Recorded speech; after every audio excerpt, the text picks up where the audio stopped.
datang belakangan bisa maju tempat dulu yang isi. Demikian kali-kali kurang lebih mohon maaf. Dari taufiq wal hidayah. Assalamualaikum warahmatullahi wabarakatuh. Kami sebelumnya kami berikan kepada Ustaz ini.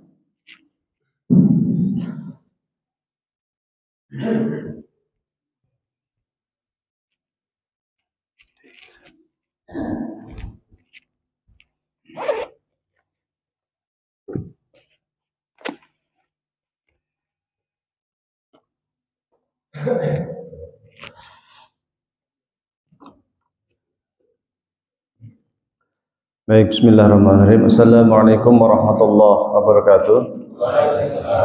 Alhamdulillahirabbil alamin wassalatu wassalamu ala asyrafil anbiya'i wal mursalin sayyidina wa maulana Muhammadin wa ala alihi wa sahbihi ajmain, amma ba'du.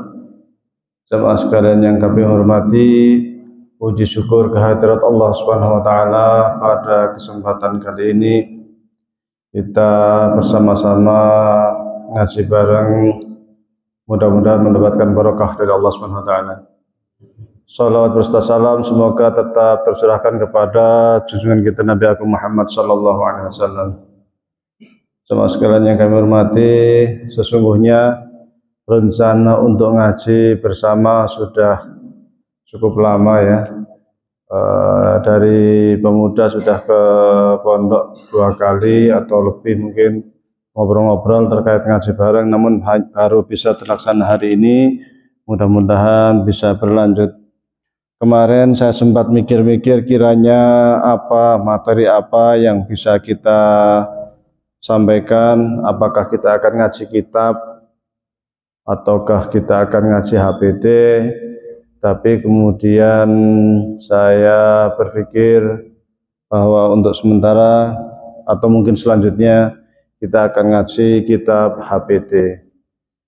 Kitab HPT sendiri kalau di pondok di Al-Muflihun saya ngajinya setiap Jumat sore jam 4 sampai jam setengah 6. Sudah berjalan 2 bulan lebih, sudah dapat 1,5 halaman.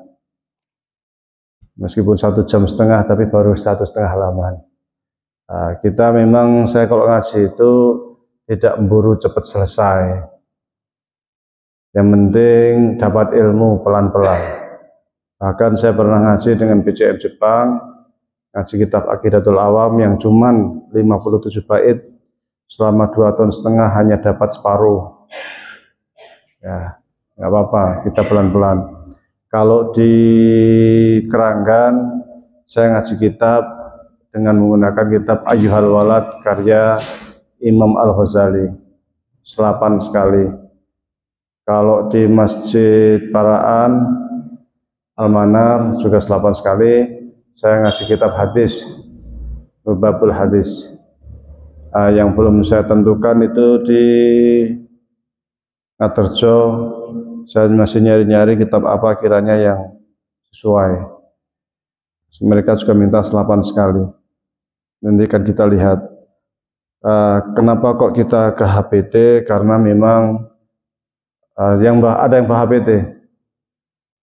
Nggak ada. Ke depan harapannya di bawah. Saya ngajinya itu tahlili. Tahlil itu kata per kata. Jadi kita bongkar isi HPT kata demi kata.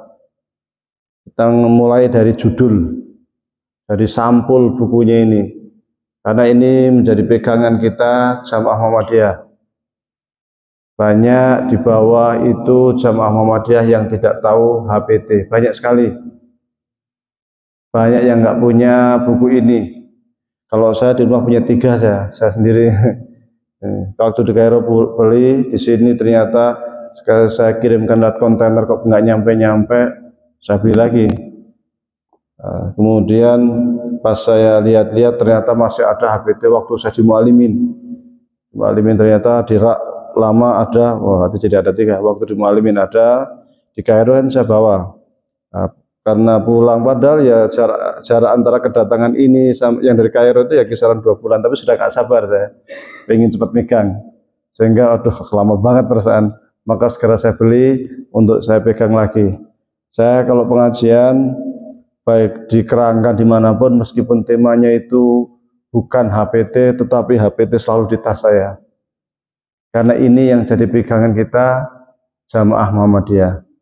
Sekarang di bawah, kalau di sini mungkin tidak, di bawah sana di banyak tempat, di Weleri, di Kendal, di daerah Pantura sana, di Jakarta, di Kalimantan, banyak terjadi dalam tanda kutip perebutan lah terhadap AUM, masjid-masjid Muhammadiyah ataupun amal usaha lain Muhammadiyah. Mungkin statusnya masih Masjid Taqwa Muhammadiyah, tapi dalamnya isinya sudah tidak mencerminkan lagi tentang ibadah sesuai dengan tuntunan yang sudah digariskan oleh Majelis Tarjih, sehingga jamaahnya kesannya kaku, mudah membid'ahkan, mudah menyesatkan.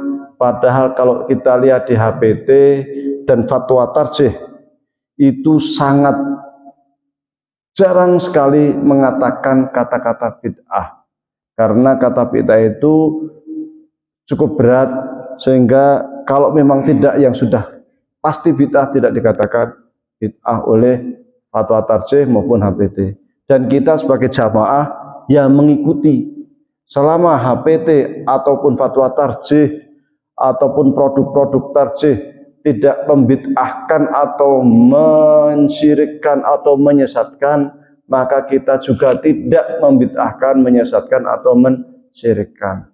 Sementara ini di bawah, karena banyak yang tidak tahu isi HPT, tidak tahu isi fatwa tarjih, tidak tahu tentang produk-produk tarjih, yang jadi rujukan bukan lagi dari Majelis Tarjih, tetapi dari buku-buku terbitan Saudi, dari Syekh bin Baz, dari Syekh Utsaimin, dari Syekh Albani dan lain sebagainya.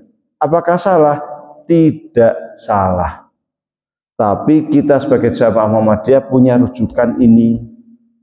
Silahkan buku-buku itu jadikan pengetahuan, tidak ada masalah. Saya punya bukunya Albani, saya punya bukunya Syekh bin Baz, saya punya bukunya Syekh Utsaimin, saya punya bukunya Ibnu Taimiyah sangat banyak, bahkan koleksi saya Ibnu Taimiyah, saya punya bukunya Syekh Ibnu Qayyim, saya punya bukunya Syekh Muhammad bin Abdul Wahab, banyak. Tapi juga saya punya buku-bukunya Asy'ari, saya bukunya Maturidi, Syafi'i, Hambali, Mu'tazilah, Syiah pun saya punya. Karya orang Syiah, berjilid-jilid saya punya buku orang Syiah.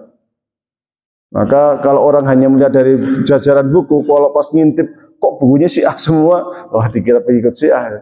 Saya punya buku Mu'tazilah yang sampai 22 jilid, punya Qadhi Abdul Jabbar, punya Syarah Ushurul Khamsahnya Mu'tazilah dan lain sebagainya. Sebagai pengetahuan kita boleh berselancar membaca kemana saja, sehingga kita tidak menjadi jamaah yang kagetan. Apa saja, baik yang beraliran kiri ataupun kanan. Saya juga menulis buku yang mengkanter aliran kiri. Bukunya judulnya Menggugat Fikih Kebinekaan. Karena kebetulan saya menulis sekitar 8 judul buku, hanya berjilid.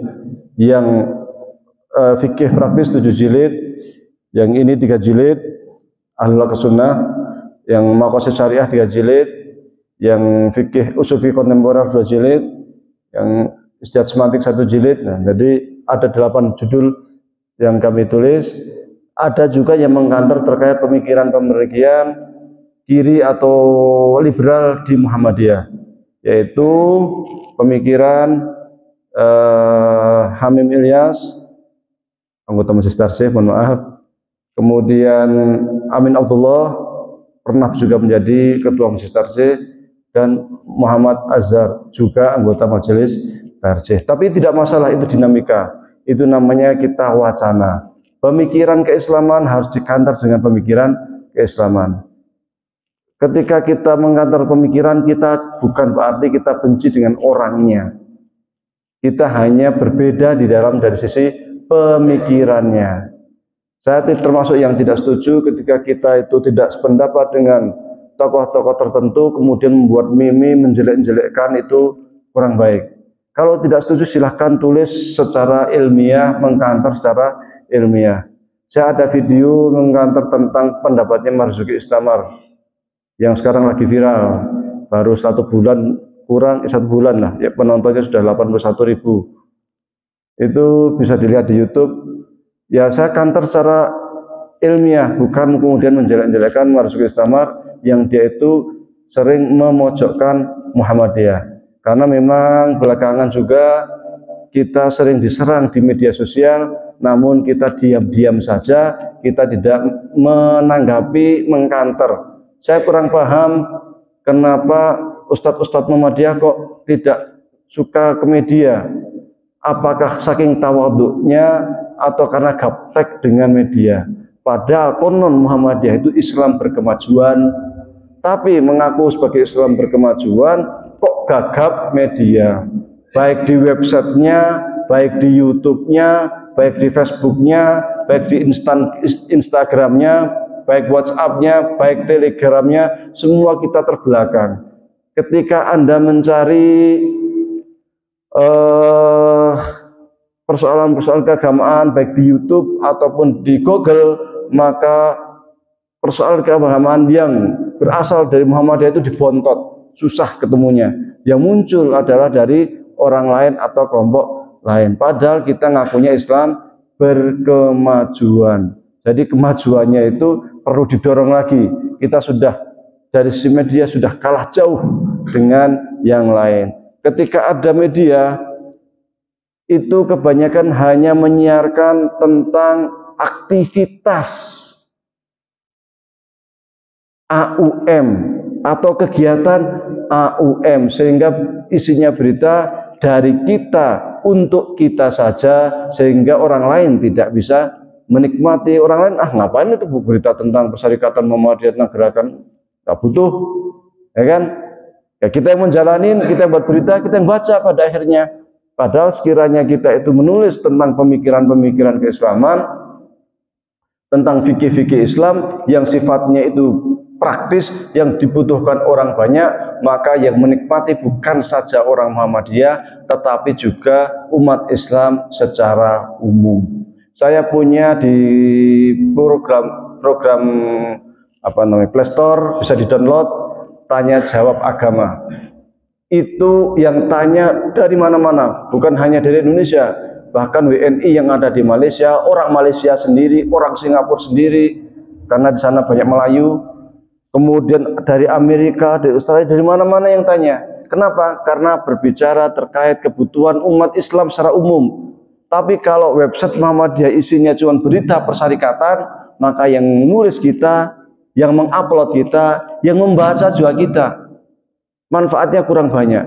Nah, ini keprihatinan bersama yang mestinya harus kita selesaikan. Makanya saya bawa kamera ini sengaja supaya nanti bisa dinikmati oleh yang lain, bisa disiarkan, bisa kita upload di YouTube supaya yang lain juga bisa menikmati terhadap kajian kita. Ini sebagai pengantar ya, sebagai pengantar. Yang kedua terkait dengan HPT ini juga judulnya himpunan ya, himpunan, sudah mulai ngaji sekarang. Tadi pengantar. Himpunan putusan tarjih. Himpunan itu artinya kumpulan.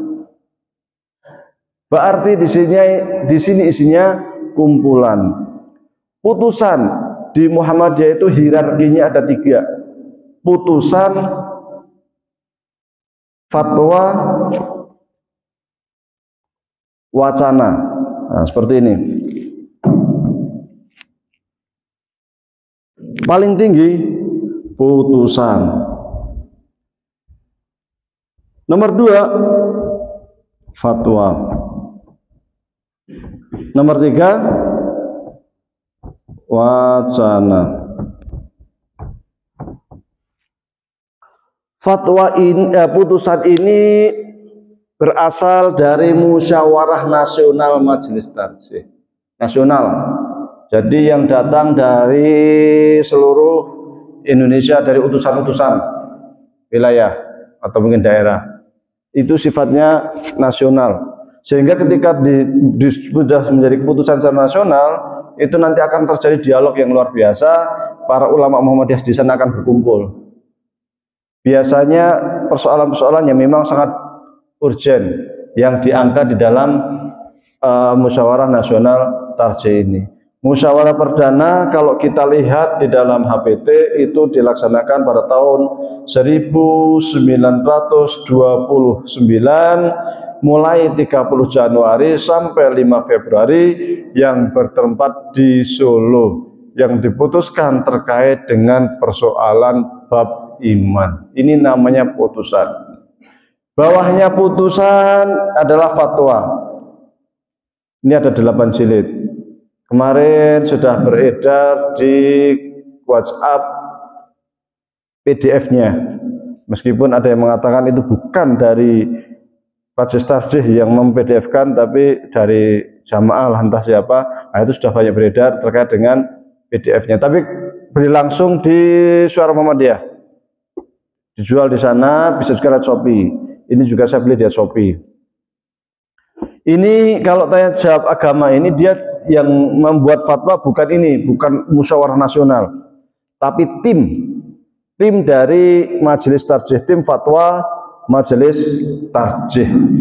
Biasanya bermula dari pertanyaan-pertanyaan yang masuk ke Majelis Tarjih, kemudian nanti akan dijawab melalui majalah Suara Muhammadiyah. Sejak awal munculnya itu sampai saat ini sudah 8 jilid.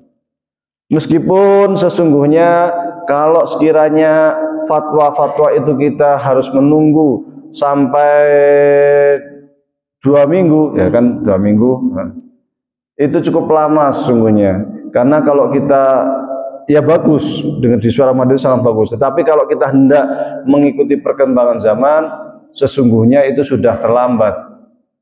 Karena saat ini bisa ada yang lebih cepat, yaitu melalui program Play Store itu lebih cepat, ataupun melalui WhatsApp dan sebagainya. Pengalaman di Al-Azhar itu punya dewan fatwa namanya fatwa elektronik. Fatwa elektronik itu gedungnya ada 4 lantai. Di situ ada beberapa divisi. Divisi fatwa mar'ah, fatwa perempuan, itu muftinya perempuan itu pada satu kantor sendiri, 1, 2, 3, 4 berjajar. Ada fatwa yang dari negara-negara yang komunikasinya berbahasa Inggris. Satu blok ini, setiap ini dia menghadapinya itu komputer seperti atas TV yang itu internasional, yang internasional. Ini ada beberapa komputer. Jadi nanti dibagi divisi yang khusus bahasa Inggris, divisi yang bahasa Perancis, divisi yang bahasa Portugal.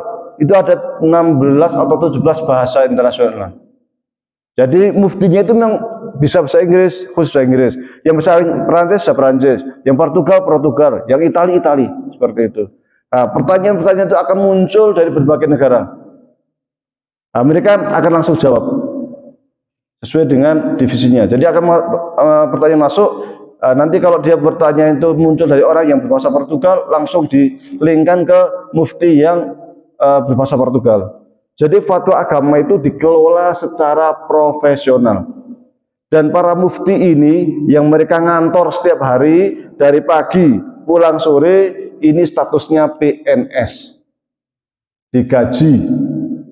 Bukan sampingan, tapi digaji. Sehingga setiap saat kalau kita membuka websitenya Darul Ifta Mesir, itu setiap saat itu update, tahu-tahu muncul fatwa baru, itu hitungan menit selalu ada fatwa baru, muncul lagi.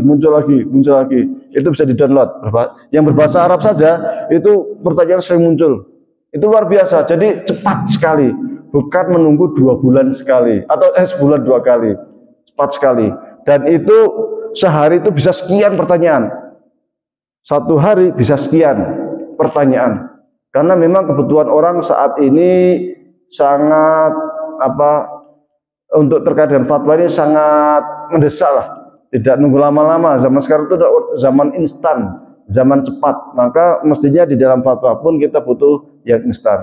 Bukan hanya itu, mereka juga membuat namanya warung fatwa. Warung fatwa itu mereka di tempat-tempat yang sangat strategis, katakanlah di terminal yang di situ banyak orang lalu lalang, mereka membuat stand. Di situ duduk satu mufti, satu ulama yang kerjaannya menerima ketika ada orang lewat hendak tanya persoalan agama. Jadi jemput bola, muftinya itu jemput bola. Nah, ini kita belum bisa seperti itu. Ini sudah luar biasa. Kita bahasa Indonesia saja masih belum bisa menjangkau seperti itu, apalagi sampai sekian bahasa. Di Al-Azhar sudah seperti itu. Kalau di Majelis Tarjih belum sampai. Bahkan di program Play-Store-nya saja juga belum. Maka ini sesungguhnya perlu didorong supaya fatwa-fatwa yang ada di Majelis Tarjih itu bisa naik lagi untuk kemudian kita mengikuti percepatan zaman. Sesungguhnya sekiranya mau, saya yakin bisa. Status fatwa muftinya itu dijadikan seperti dosen. Jadi katakanlah ambil dosen UMY yang dia bagian agama umpamanya. Dia setiap hari cuma kerjanya ya memang ngasih fatwa. Duduk, datang, ngantor di kantor Majelis Tarjih. Kalau dosen katakanlah jam 8 mulai, jam 3 pulang seumpama. Maka dia datang jam 8, duduk, pulang jam 3. Ngapain? Hanya untuk memberikan fatwa. Dia hanya menghadap komputer dan untuk mengupload program Play Store atau apa. Nanti gajinya dari AUM. Statusnya umpamanya, status dosen UMY. Tapi tidak ngajar di UMY. Ngajarnya di mana? Di fatwa itu. Menghadapi ini seperti di Mu'alimin, dosen Mu'alimin itu kan dosen Mu'alimin, direktur Mu'alimin itu statusnya kan dosen UMY, tapi dia ditempatkan yang di Mu'alimin, bisa gitu. Mufti pun bisa, atau UAD, atau bisa patungan kalau maunya nggak bisa. Satu mufti duduk manis di situ seminggu 5 hari kerja atau 6 hari kerja, nanti yang gaji patungan katakanlah dari UMS sama UAD sama UMY, mosok ora iso. Sangat bisa asal mau. Jadi kita persoalan umat itu jangan diremehkan, jangan dianggap kiri, jangan disepelekan gitu. Tapi kita kelola secara profesional. Selama itu yang dapat gaji kan yang mereka yang kerja di OM, yang ngajar di TK, di SD, di SMP, SMA, kuliah kan dapat gaji. Tapi apakah umat itu harus ke sana terus? Ketika ada pertanyaan harus lari, tanya ke UAD, tanya ke UMY, kan enggak. Harus ada yang mengurusi yang di bawah ini. Yang kerjaan kita itu pulang nyangkul, tapi punya HP. Tinggal buka di HP, tanya ke Majelis Tarjih, kan bisa. Sangat bisa. Nah, karena semua orang sekarang punya HP gitu. Kita nggak usah repot-repot nulis surat, kirim, lewat pos, kirim ke Majelis Tarjih. Karena zaman sekarang itu zaman cepat. Nah, maka sesungguhnya kalau kita bisa kelola ini secara profesional, maka fatwa-fatwa yang ada di Majelis Tarjih itu akan semakin cepat. Nah, maka karena sekarang sudah ada juga katakanlah pengkaderan melalui PUTM. Nah, PUTM bisa dijadikan sebagai ajang pengkaderan untuk membentuk hal ini. Bisa dimanfaatkan untuk mengisi dalam tanda kutip warung-warung fatwa itu. Sehingga kita bisa mengelola fatwa tarjih secara lebih cepat dan profesional, bukan part time, bukan sampingan. Kalau sampingan ya nunggu 2 minggu ada pertanyaan masuk, jawab di suara modern. Memang punya resiko. Resikonya adalah bahwa fatwa yang kita jawab itu akhirnya karena cepat itu praktis dan tidak panjang lebar, tidak mendalam banget. Tidak mendalam banget. Memang fatwa itu tidak butuh yang mendalam-mendalam. Kalau ingin dalam ya buat wacana gitu. Kalau fatwa itu yang penting ada pertanyaan masuk, yang tanya itu tahu jawabannya iya atau tidak kan gitu. Atau solusinya ini kan gitu. Kasih dalil, praktis sekali. Kalau harus mendalam, menurut ini ya akan sulit kecuali ditulis di Suara Muhammadiyah. Kalau yang model-model cepat itu memang tidak begitu dibutuhkan. Yang dibutuhkan adalah kecepatan dan yang penting penanya itu mendapatkan jawaban pasti, meskipun sifatnya praktis, dalilnya jelas, solusinya jelas. Adapun dalam perkataan ulama ini menurut di sistem tarsih ini itu bagi mustafti orang yang bertanya itu sesungguhnya kurang penting-penting amat, karena sekiranya diterangkan secara mendalam itu sesungguhnya mereka juga nggak paham. Nah ini jadi terkait dengan fatwa ini, tim fatwa memang pekerjaan berat untuk tarjih, dan harapan saya yang baru nanti yang di fatwa tarjih yang baru ini bisa menjadikan majelis tarjih itu lebih cepat geraknya untuk menangani berbagai macam persoalan umat, terutama melalui media. Kita jangan sampai ketinggalan di dunia media, karena saat ini adalah zamannya media. Cepat-cepatan. Siapa yang menguasai media, saat ini dia menguasai dunia. Amerika, Inggris berpacu di dunia media, membentuk image, membentuk apa istilahnya itu, opini publik. Wah, di Indonesia itu kalau sudah mau pilpres, lihat aja sekarang aja sudah mulai upaya untuk membentuk media, membentuk opini. Nah, kita itu juga harus seperti itu. Agama itu juga bisa dibuat seperti itu, bukan kemudian dijadikan sebagai hal yang sampingan. Siapa yang mau silahkan, enggak silahkan. Oh, tidak seperti itu. Kita harus juga menguasai media untuk kemudian kita membentuk opini publik itu, sehingga Muhammadiyah itu secara keagamaan itu lebih berwibawa, lebih bisa dijadikan sebagai rujukan. Bukan orang cari ke Google ketemunya ini, cari ke Google ketemunya ini. Muhammadiyah mana? Padahal kita sudah 100 tahun lebih. Kalau menurut perhitungan, mestinya 100 tahun itu sudah lebih dari 8 jilid. Mestinya ya, karena saya baru 2 tahun buat program Playstore saja sudah 7 jilid yang saya bukukan, yang belum dibuka di komputer bisa 2 atau 3 jilid lagi. Itu baru 2 tahun. Karena ya itu kecepatan itu. Nah, ini 100 tahun lebih baru 8 jilid gitu. Nah, ini memang butuh produktivitas yang lebih kencang. Ya, kebutuhan lain adalah SDM otomatis. Maka kebutuhan dai di Muhammadiyah, ulama Muhammadiyah semakin urgen, dan saat ini terkait dengan kebutuhan dai itu sangat luar biasa, karena memang secara jujur Muhammadiyah itu krisis dai dan ulama. Kok bisa? Mosok? Iya, bagi mereka-mereka yang di atas, yang jarang terjun ke bawah, sering menolak. Kita banyak ulama kok, dokter kan ulama juga, itu insinyur kan ulama juga, universitas kita banyak ulama. Yang saya maksud di sini, iya memang kalau insinyur, kalau dokter memang banyak, tapi yang takhusus, yang spesialisasi terhadap keilmuan agama itu bisa dihitung.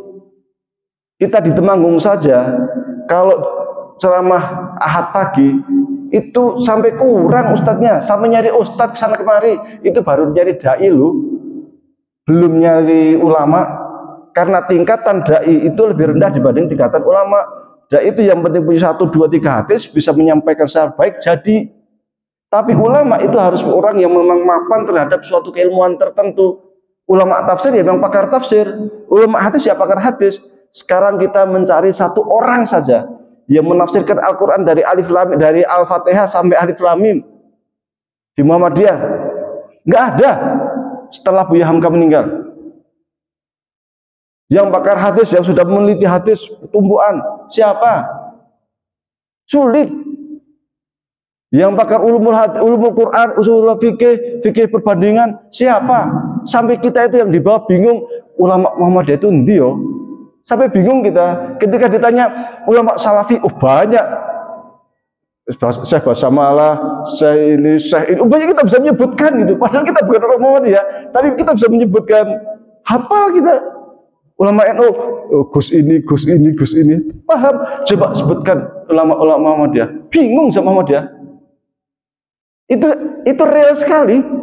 Coba cari, coba silakan setiap ini Anda sebutkan ulama Muhammadiyah yang Anda ketahui, Anda sebutkan ulama Muhammadiyah yang Anda ketahui, jawabnya udah bingung.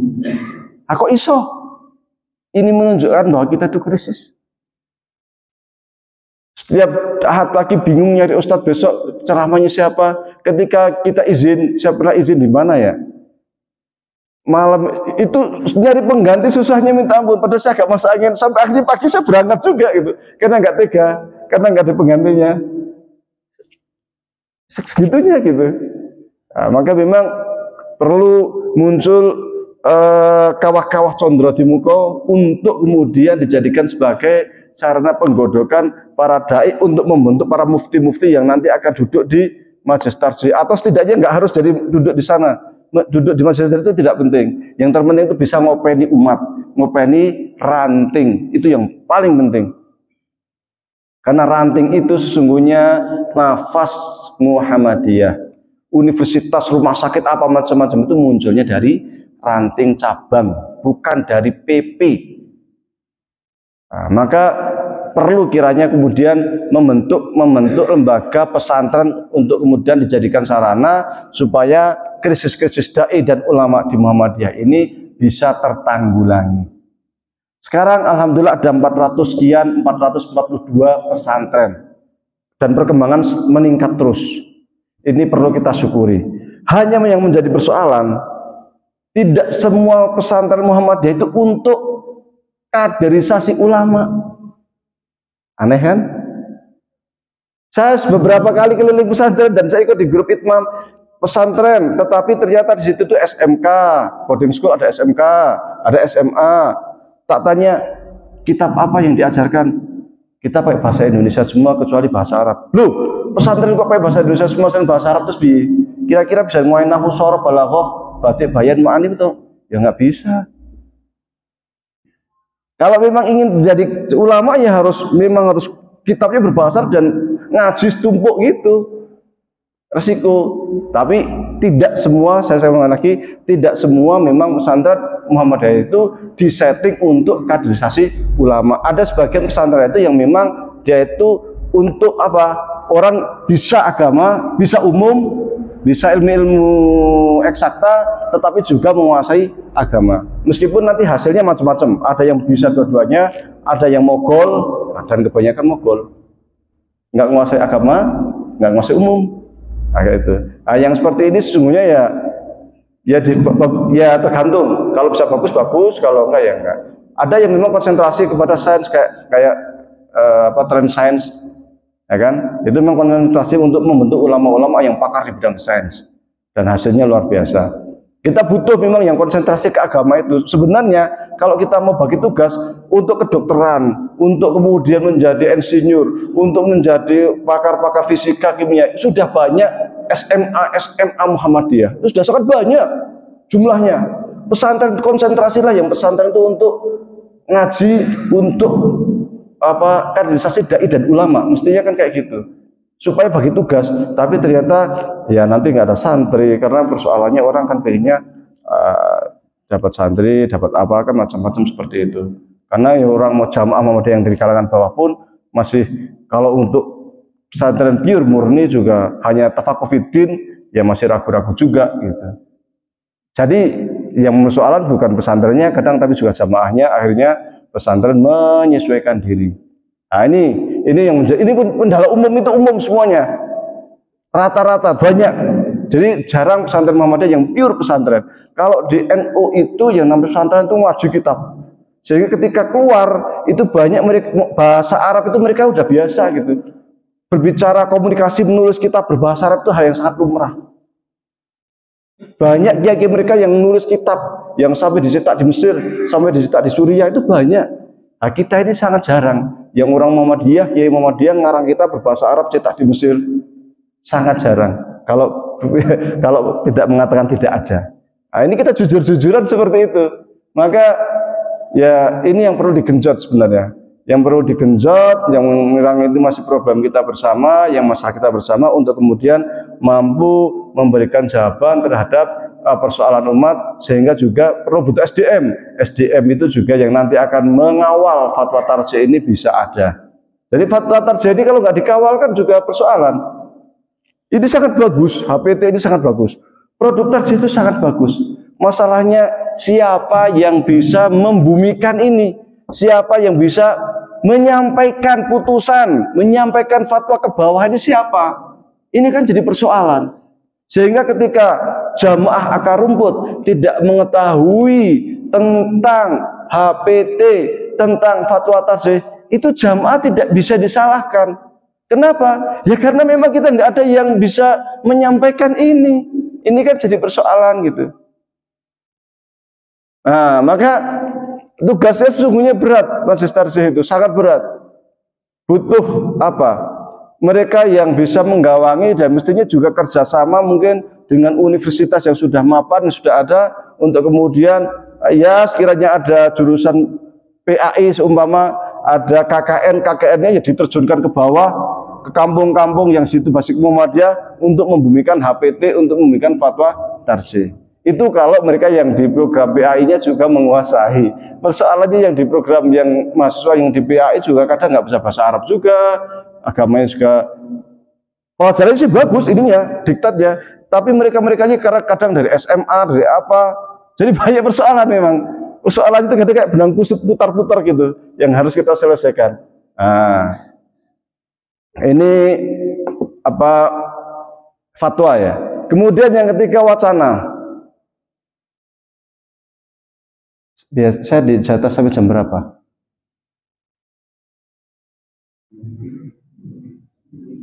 Udah setengah 9 lewat. Ya habis sih sedikit lagi setelah itu saya ya. Jadi nggak apa-apa lah dapat sambalnya doang. Tidak masalah dapat sambal. Yang ketiga ini wacana. Apa itu wacana? Wacana merupakan ide-ide atau usulan-usulan yang muncul dari jamaah Muhammadiyah, baik berupa jurnal, buku, atau tulisan lepas. Contoh wacana ini yang saya buat. Ini merupakan buku judulnya Ahlul Haq was Sunnah, Syarah Himpunan Putusan Tarsih Muhammadiyah, Bab Iman Bagian Ketuhanan. Ini yang bagian ketuhanan saya syarah menjadi 3 jilid. Kalau aslinya di bukunya di HPT-nya paling 1,5 halaman atau 2 halaman. Syarahnya jadi 3 jilid ini. Tapi yang bagian Tuhan saja. Nah, ini namanya wacana. Wacana. Belum jadi keputusan. Wacana itu bisa berbeda, boleh. Saya mensyarah ini. Orang nggak setuju ngomong kayak gitu. Orang lain mensyarah yang berbeda mengkanter ini. Boleh. Nggak ada masalah. Karena ini masih wacana. Banyak nanti terkait dengan persoalan gender, terkait dengan persoalan kewanitaan apa macam-macam, sering muncul wacana-wacana itu terkait dengan imam wanita, apakah wanita boleh jadi imam makmumnya laki-laki? Nah, terkait dengan apa? Pokoknya sesuatu yang belum ada di sini, kita boleh berselancar mengembangkan wacana. Nanti ketika wacana-wacana ini ternyata penting, bagus, perlu kemudian diangkat untuk bisa dijadikan putusan atau fatwa. Ini contoh yang wacana ini terkait dengan sebelum ada fatwa terkait dengan waktu COVID, hukum sholat Jumat online karena COVID. Ustadz Wawan Gunawan waktu itu membolehkan membuat wacana, tulis di media, di website. Saya kanter, saya mengatakan nggak bisa dengan pertimbangan mazhab Syafi'i mengatakan demikian, para ulama mengatakan demikian, syarat-syarat sholat Jumat demikian. Nah ini wacana itu kan masih liar. Banyak yang mendukung saya, banyak yang mendukung Ustadz Wawan juga ada kan gitu. Nah ini berdialog di dunia publik sampai kemudian muncul ke fatwa, di mana fatwa tarsih mengatakan bahwasanya sholat Jumat online itu tidak diperkenankan, tidak boleh. Nah, udah selesai wacananya itu. Akhirnya ini udah jadi tingkat, udah naik kan, udah jadi fatwa. Awalnya hanya obrolan di medsos atau artikel pas, saling tanggapi rame, tapi kemudian muncul. Kalau udah jadi fatwa, kita udah ikut itu. Tapi apakah kita boleh beda? Boleh. Jamaah Muhammadiyah boleh berbeda, bahkan dengan putusan pun kita boleh berbeda, tapi untuk diri sendiri. Tapi ketika kita ceramah di AUM, di Masjid Muhammadiyah, di Jamaah Muhammadiyah, maka kita katakan fatwa tarsih mengatakan seperti ini, HPT mengatakan seperti ini. Sekiranya kita berbeda, kita sampaikan apa adanya. Saya sih sebenarnya kurang pendapat dan ini, kalau menurut saya seperti ini. Tapi fatwa mengatakan demikian, silakan sama ikut fatwa. Kan seperti itu. Boleh, boleh. Nah, apalagi fatwa ini kadang sifatnya temporal. Karena Ibnu Qayyim di dalam kitabnya I'lamul Muwaqqi'in mengatakan taghayyurul fatwa bitaghayyuril makan wa zaman wal hal wal 'urf. Fatwa dapat berubah sesuai dengan kondisi, waktu, tradisi. Bisa berubah fatwa itu. Jangankan fatwa, putusan aja bisa berubah. Apakah pernah terjadi? Pernah. Contohnya apa? Hisab. Dulu itu di HPT jilid 1 ini masih pakai ru'yah. Kemudian di HPT jilid 3 itu sudah, jadi belakangnya sudah pakai hisab. Hisab pun beberapa kali perubahan. Hisab yang sekarang kan hisab wujudul hilal. Sebelumnya hisabnya itu juga ada hisab, kan hisab itu banyak. Ada yang wilayatul hukmi, ada namanya matla. Ini dua-duanya pernah digunakan. Sekarang pakai wilayatul hukmi. Wilayatul hukmi itu apa? Ketika secara hisab katakanlah wujudul hilal di bagian barat sudah tulu, sudah kelihatan, karena kadang rembulan itu kadang nggak garis namanya ada garis bulan itu kadang nggak rata, sebagian kelihatan, sebagian belum muncul. Apakah kemudian yang lebaran itu sebagian Indonesia saja, sebagian enggak? Nah kan seperti itu. Menurut Muhammadiyah dulu pernah menggunakan sebagian saja yang sudah wujud itu yang lebaran, yang belum wujud yang nggak lebaran. Tapi kemudian dinasah, dihapus dengan fatwa baru bahwasanya kalau sekiranya satu wilayah, satu negara itu sudah muncul, maka yang belum muncul pun ikut kepada yang sudah muncul. Yang berubah, jadi kan berubah. Bahkan ada kemungkinan akan berubah lagi. Kemungkinan berubah lagi mana? Dengan namanya hisab global. Hisab global itu yang sedang diusung saat ini, yang pernah terjadi dilakukan konversi internasional di Turki dan lain sebagainya, di mana para ulama itu punya keprihatinan kenapa setiap bulan Ramadan umat Islam sibuk ribut soal penanggalan.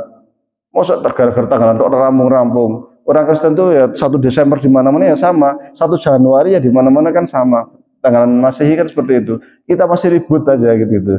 Maka butuh penanggalan global yang seluruh dunia Islam itu bisa disepakati bersama. Nah, ini yang kemudian sedang rame, sedang diusung oleh berbagai intelektual muslim dunia, termasuk juga oleh Muhammadiyah. Dan waktu di Turki, Muhammadiyah juga ikut konferensi untuk kemudian menggolkan penanggalan atau kalender global ini. Jadi hisab Muhammadiyah pun masih ada kemungkinan untuk berubah. Ini padahal sudah putusan. Apalagi fatwa, putusan saja bisa berubah. Inilah kelebihannya tarjih itu, karena kita akan selalu melihat bukan saja kepada dalil yang lebih kuat, tetapi juga ada sandaran lain, yaitu terkait dengan maslahat. Mana yang kiranya bisa memberikan maslahat yang lebih besar bagi umat Islam, maka itu yang kemudian dia jadikan sebagai sandaran atau kemudian menjadi putusan.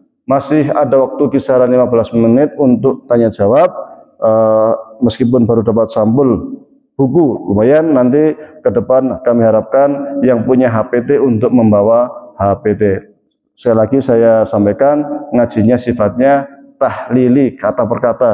Jadi himpunan putusan tarjih ini, jadi baru ini putusan itu ini apa namanya hasil dari apa namanya sidang nasional. Tarjih itu dari majelis tarjih. Kemudian Muhammadiyah yang dimaksudkan adalah jamaah atau organisasi Muhammadiyah. Jadi himpunan putusan tarjih Muhammadiyah adalah kumpulan putusan-putusan yang dilakukan oleh sidang majelis tarjih secara nasional. Wallahu a'lam. Silakan yang hendak bertanya. Assalamualaikum warahmatullahi wabarakatuh.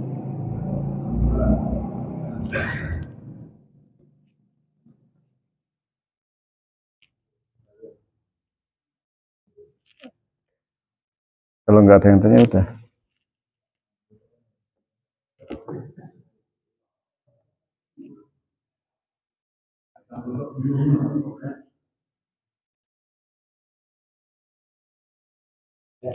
Keluar dari Silahkan keluar dari judul, tidak masalah.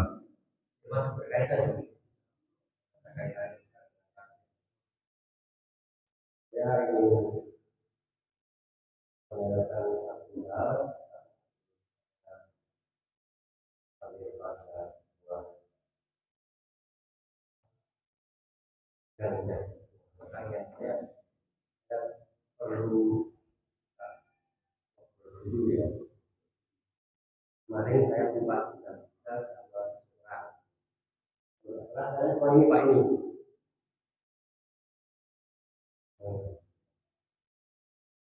Yang inti dari sebuah pembicaraan itu dia menyebarkan itu terkait dengan masalah hukum ya. Itu alasannya karena munculnya masjid Aceh. Ya memang di masjid Aceh itu memang kita sama-sama tahu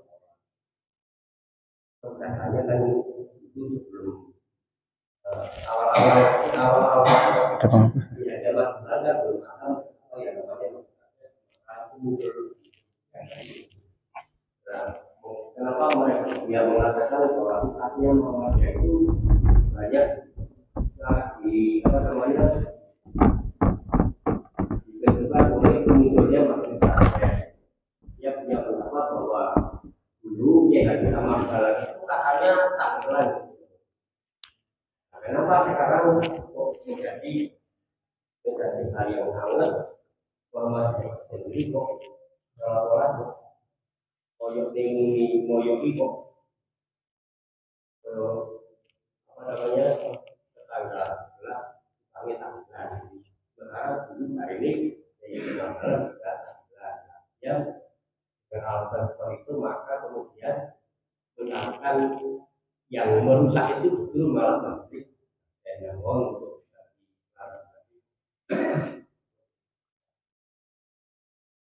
terkait dengan Kiai Haji Ahmad Dahlan itu sebenarnya sudah saya sampaikan di video saya itu bahwa memang secara akidah Kiai Haji Ahmad Dahlan ngaji dengan para ulama yang bermadzhab Asy'ari, di antaranya Syekh Suara Darat yang di Semarang, di antaranya juga yang di Mekah itu Syekh Abu Bakar Sato, Imam Nawawi Al-Mantani dan sebagainya. Fikihnya pun Syafi'i. Ya, maka ketika beredar video-video yang mengatakan Kiai Haji Ahmad Dahlan itu Syafi'i, Asy'ari, ya kalau kita lihat dokumen yang ada memang seperti itu. Tetapi perlu kita sampaikan juga bahwa Syafi'i Asy'ari di Indonesia dengan di buku dengan di Arab itu agak berbeda.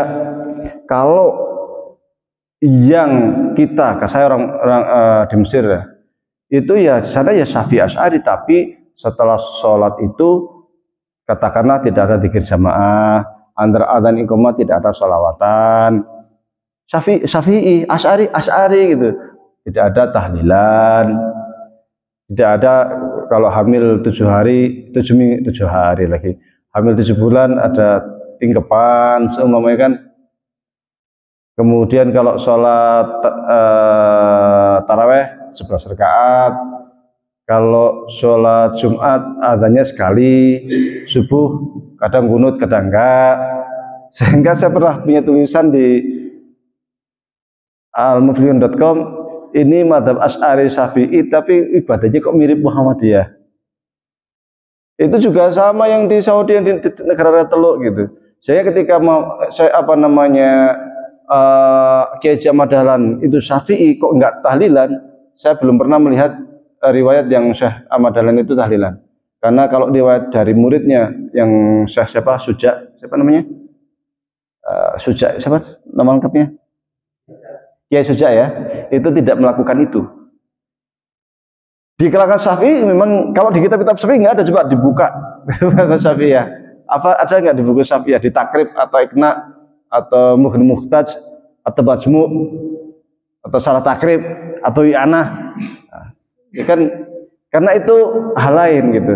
Jadi orang Syafi'i Asy'ari pun itu belum tentu kemudian dia tahlilan, kemudian dia itu yasinan, kemudian dia itu. Karena itu sebenarnya adalah tradisi Nusantara. Jadi di Indonesia itu yang dia Syafi'i Asy'ari plus ada tahlilannya, ada tingkepannya, ada 10 hari, 10 hari, berarti 3 hari ya? 3 hari, 40 hari, 100, 1000 harian, ya kan?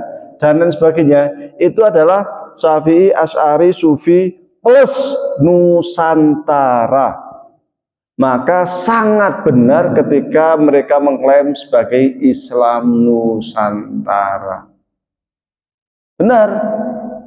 Karena mereka mengakomodasi tradisi yang ada di Nusantara. Apakah salah? Ya enggak salah, boleh-boleh saja, silahkan. Toh mereka juga punya dalil, ya kita hormati. Di fatwa Tarji sendiri terkait tahlilan tidak dianggap bid'ah, cuma dianggap tidak ada contoh dari sahabat dan generasi awal Islam. Udah, Muhammadiyah memutuskan di fatwanya tidak melakukan. Sudah, tapi tidak mengatakan itu bid'ah. Kalau fatwa tidak mengatakan bid'ah, ya kita nggak bisa mengatakan bid'ah. Hanya mengatakan tidak ada contoh teladan dari para sahabat, tabi'in dan sebagainya. Itu jadi perlu kita bedakan antara mazhab Syafi'i Asy'ari dengan Syafi'i Asy'ari Sufi Nusantara. Itu perlu dibedakan. Kiai Haji Dahlan benar Syafi'i Asy'ari sesuai dengan dokumen yang saya dapatkan, tapi dalam tidak mengakomodir secara penuh tradisi Nusantara, sehingga kesannya memang kalau andai kata Syafi'i pun Syafi'i banget. Ada di kalangan ulama Nahdliyin yang juga Syafi'i banget, yang begitu kurang begitu akomodir terhadap ya kadang akomodir tapi nggak terlalu lah dengan tradisi Nusantara, kayak mamanya Buya Yahya semuanya kan, UAS termasuk lah yang nggak terlalu, meskipun tetap akomodir, mereka itu tetap akomodir tapi tidak sepenuhnya itu. Ada Syekh juga Nuruddin Al-Banjari namanya, ya banyak gitu. Nah, jadi itu biasa, itu yang pertama. Yang kedua, munculnya Majelis Tarjih itu sesungguhnya untuk mengakomodir terhadap berbagai persoalan yang muncul di tubuh Muhammadiyah. Kita banyak otak, banyak kepala, banyak mujtahid, banyak ulama. Terkadang ada muncul 1, 2, 3, 4 pendapat. Maka perlu ada yang menyatukan pendapat itu untuk dijadikan sebagai pegangan jamaah Muhammadiyah. Nah, kemunculan Majelis Tarjih ini awalnya namanya Majelis Tarjih saja, karena memang di awal-awal kebutuhan kita hanya mentarjih, tapi kemudian berkembang menjadi Majelis Tarjih dan pemikiran Islam, ya, Majelis Tarjih dan pengembangan pemikiran Islam di masa Amin Abdullah, ya kan. Kemudian yang sekarang menjadi Majelis Tarjih dan Tajdid, karena yang namanya ijtihad itu dibagi menjadi 2. Yang pertama ijtihad tarjihi, yang kedua namanya ijtihad insya'i. Apa itu ijtihad tarjihi? Ijtihad tarjihi adalah ijtihad di mana kita akan memilih terhadap satu persoalan karena muncul banyak pendapat, maka kita cari pendapat yang paling kuat, maka itu namanya tarjih. Tarjih sendiri dibagi jadi 2 lagi nih.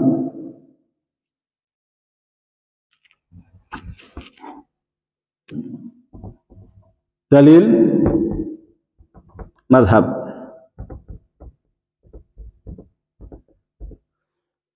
Tarjih dalil maksudnya adalah bahwa ketika ada 1, 2, 3, 4 dalil atau bahkan 1 dalil saja, itu mana yang paling kuat. Nah, ini namanya tarjih dalil. Itu para imam mazhab Syafi'i, Hambali, Hanafi, Maliki, Dhohiri, Zaidi, Ja'fari, Laiti, Tobari, Auza'i. Nah, ini mazhab semua dulu, sekarang tinggal 4, tapi ini banyak dulu. Itu mereka melakukan yang ini, tarjih dalil. Jadi ketika ada sekian dalil, mana yang dianggap paling kuat? 1. Yang kedua, tarjih memahami dalil, namanya al-istidlal. Ini ada lagi namanya apa? Istidlal. Apa itu istidlal? Istidlal adalah cara memahami dalil. Mati ya, nggak apa. Cara memahami dalil. Karena bisa jadi dalilnya sama, cara memahaminya beda, akhirnya muncul atau menghasilkan fikih yang berbeda. Dan itu banyak. Contoh, wamsahu bi ru'usikum, dan basuhlah bi, artinya apa? Dengan kepalamu. Bi menurut mazhab Hanafi, bi artinya bil iltisaq, ai jami'u ra'si, semua kepala. Tapi menurut Imam Syafi'i, ba ini litab'id, artinya sebagian, ai juz'un minhu, sebagian kecil dari rambut, sehingga 3 helai saja yang basah, wudunya sudah sah. Perbedaannya bukan di dalil, bukan, tetapi di cara memahami dalil. Contoh lain, wawunya di dalam wudu itu wamsah birusim wa arjulikum atau arjulakum, karena ada 2 qiraat, ada yang arjulikum, ada yang arjulakum. Kalau yang atofnya kembali ke wajah atau kembali ke kepala, yang satu mengatakan ke wajah berarti kaki harus dicuci. Kalau waw atofnya kembali ke kepala berarti harus diusap, kan? Terus wawunya itu untuk apa? Apakah litartib atau litarohi? Tartib itu maksudnya berarti berurutan, ke wajah dulu, baru tangan, baru rambut, baru kaki. Ini yang dipegang oleh mazhab Syafi'i, berurutan tartib. Tapi bisa juga nggak berurutan. Ja'a Muhammadun wa Amru, telah datang si Muhammad dan Amru. Bisa jadi Amru datang duluan, bisa jadi Muhammad duluan, kan? Artinya kalau dia tidak ditartib, boleh saja wudhu itu kaki dulu, baru kumur-kumur, baru kepala, baru apa, kan bisa aja. Ya mazhab Hanafi seperti itu boleh, sah. Jadi nggak harus urut. Nah, ini gara-garanya bukan di dalil, tapi cara memahami dalil. Jadi tarjih ini pun bisa tarjih dalil, bisa tarjih cara memahami dalil. Ini biasanya para imam madhab. Yang kedua, tarjih madhab. Tarjih madhab itu biasanya dalam satu madhab itu banyak qaul, banyak pendapat. Seumpama madhab Syafi'i itu nanti ada qaulnya Imam Rumli, ada qaulnya Imam Nawawi. Mana yang dianggap paling kuat ketika ada 2 imam berbeda atau ada sekian imam yang berbeda? Nah, ini namanya tarjih madhab. Yang dianggap tarjih madhab di madhab Syafi'i adalah Imam Nawawi, yang dia itu memang sangat luar biasa di dalam pengetahuan beliau terkait dengan pemikiran mazhab Syafi'i. Luar biasa Imam Nawawi itu untuk tarjih mazhabnya. Nah, yang kedua, ijtihad insya'i.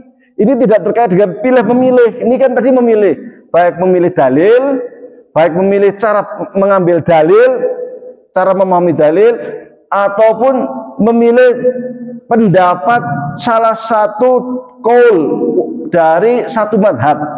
Nah, kan? Tapi ada yang kedua, yaitu insya'i, yaitu ijtihad terhadap persoalan-persoalan yang tidak ada di sini. Contoh terkait dengan transfusi darah, kita mau cari di kitab I'anatul Talibin, Majmu', Mughni Muhtaj atau lainnya, ya susah, karena ini persoalan baru. Memang nanti akan ada biasanya itu di ilhaq namanya. Ilhaq itu dicari persoalan furu' cabang yang sudah ada di kitab Majmu' atau Mughni Muhtaj atau Al-Wasid atau Al-Basid atau lain-lain yang kiranya dekat, kemudian terkait transfusi darah itu dikiaskan. Ini namanya istikhraj. Kias furu' alal furu', mengkiaskan cabang tapi bukan ke asal Quran, bukan ke sunnah, kan di Quran sunnah nggak ada, tetapi dikiaskan ke pendapat ulama dulu yang sudah ada, yang mirip, yang dekat. Jadi kiasul furu' alal furu'. Nah, paling itu. Dan ini agak berat. Kenapa berat? Karena ada persoalan yang benar-benar baru. Kadang cari-cari itu susah gitu kan. Transfusi darah, kemudian cangkok jantung. Jantungnya orang pindah ke saya, ya kan? Atau ginjalnya orang pindah ke saya. Ini orang suka makan babi. Apakah terus gimana ini status ginjal saya yang dia orangnya suka makan babi, gitu kan? Darahnya gimana itu? Dia suka makan haram umpamanya, kan? ATM, belanja online. Nah, zaman dulu kan nggak ada online kan. Nah, tapi kalau belanja yang muamalah, yang belanja ini diistikhrajkan biasanya mudah. Tapi terkait transfusi darah, kedokteran itu untuk diistikhrajkan agak susah. Nah, ini butuh namanya insya'i. Nah, di majelis tarjih dua-duanya ini berkembang, maka muncul namanya fikih anti korupsi. Fikih anti korupsi itu fikih Indonesia banget. Karena kita yang budaya korupsi sangat biasa, sehingga muncul fikih anti korupsi, ya kan? Kalau di Swiss, di Inggris kadang nggak ada budaya korupsi, ya nggak kepikiran buat fikih anti korupsi.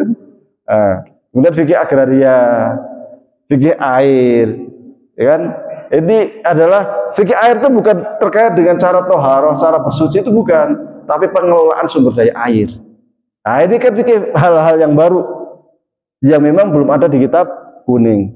Maka fungsi Masjid Tarsyih ijtihadi dan insya'i. Maka ketika kita dianggap kemudian Masjid Tarsyih kok merusak, ya nggak bisa dong kita ini kok. Kalau kita nggak ada Masjid Tarsyih, terus bagaimana kita ijtihad terkait hal yang baru, terkait dengan persoalan kontemporer, terus terkait dengan fatwa ini, ketika ada jamaah yang hendak tanyanya kemana? Nanti kalau tanya ke ulama Muhammadiyah, setiap otak itu punya fatwa sendiri. Kacau nanti. Ini membuat fatwa A, ini B, ini ikut fatwanya bin Bas, ini ikut alfanya Al-Albani, kadang bin Bas sama Al-Albani kadang beda. Ini ikut fatwanya Ali Jumu'ah, ini ikut fatwanya siapa? Ya kan jadi rancu. Maka fungsi majelis tajwid itu untuk menyatukan berbagai macam pendapat itu, sehingga muncul satu keputusan yang bisa dijadikan sebagai pegangan jamaah Muhammadiyah. Dan sesungguhnya majelis tarjih itu sesuai dengan spirit Kiai Haji Ahmad Dahlan. Karena memang Kiai Haji Ahmad Dahlan itu intinya adalah umat Islam atau Muhammadiyah itu mempunyai sisi-sisi pembaharuan, modernitas. Jadi kita justru mengikuti sisi itu, modernitasnya itu. Dan memang ini adalah sebuah kebutuhan. Di NU sendiri ada bahasa masail. Fungsinya apa? Menyatukan pendapat-pendapat jamaah NU ketika ada masalah, sehingga di bahasa masail itu nanti akan diputuskan ketika ada qaul 1, qaul 2, qaul 3, oh kita pilih yang ini. Kan begitu, menyatukan. Bukan merbati NU merusak Khitoh 26, bukan, memang begitu, menyatukan jamaah. Di Persis juga ada Hizbah, Dewan Hizbah kan? Ya sama, jadi fungsinya apa? Ya menyatukan persepsi. Supaya jamaah itu satu langkah ketika ditanya, ini loh pendapat Majelis Tarjih, ini loh pendapat kita yang kita pegang, karena memang ada sekian pendapat, kita pilih ini. Kalau tidak ada Majelis Tarjih, kacau nanti soal sholat ada yang pakai ini, soal wudhu ada yang pakai macam-macam. Tapi dengan adanya fatwa Majelis Tarjih, akhirnya ketika ada persoalan, oh menurut Muhammadiyah itu begini, bukan menurut Kiai Muhammadiyah, tapi menurut Muhammadiyah ini. Jelas keputusan resmi dari organisasi Muhammadiyah. Wallahu a'lam.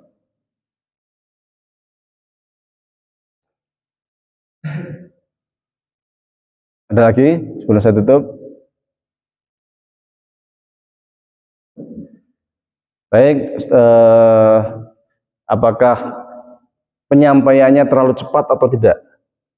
Kalau terlalu cepat ke depan saya pelankan. Kalau standar ya cukup ya cukup. Cukup ya? Ya, alhamdulillah. Mudah-mudahan bermanfaat. Mudah-mudahan bermanfaat. Alhamdulillah 1 jam kita bisa diskusi bareng. Minimal hari ini kita dapat sampulnya, nah, kan? Sampulnya lumayan. Nah, nanti minggu depan, kamu berapa waktu sekali ini?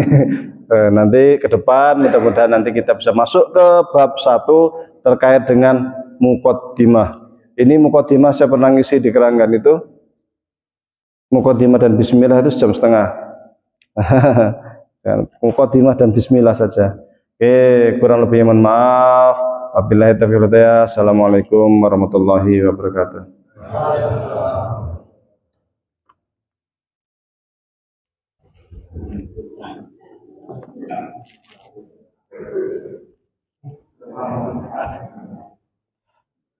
Thank you.